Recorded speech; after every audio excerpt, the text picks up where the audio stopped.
13 lugar sa bansa ang nakapagtala ng mapanganib na damang init o heat index ngayong araw.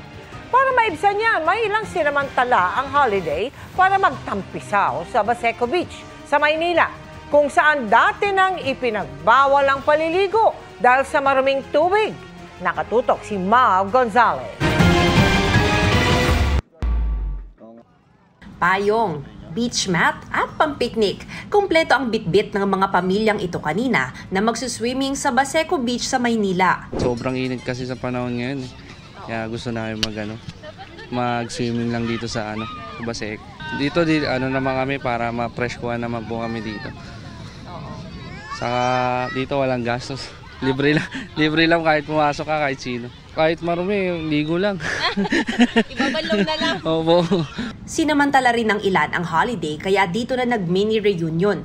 Dito na rin sila kumuha ng pananghalian. Ngayon lang po kami nagkita-kita, magkakaibigan eh.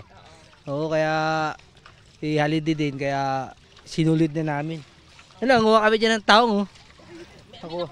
Ay, ayun. Siguro mga kalahating bal dito, nagsayang na kami.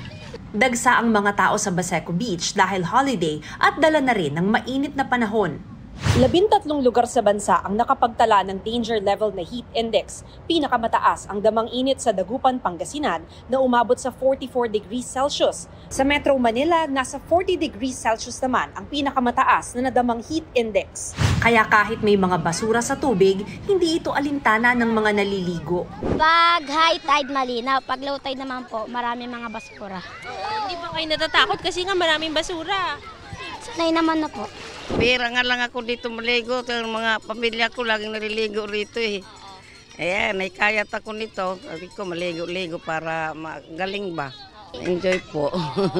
Ngayong dagsa naman ang tao sa Baseco Beach, maganda rin ang kita ng sorbeterong si Leo. Hindi rin mapipigilan ng tao dahil sa sobrang init talagang may beach, maliligo talaga. Dami niyong benta ngayon, daming tao. Konti, kahit pa paano, may nabibili na rin po.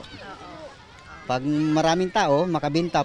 Para sa GMA Integrated News, Mav Gonzalez, nakatutok, 24 oras.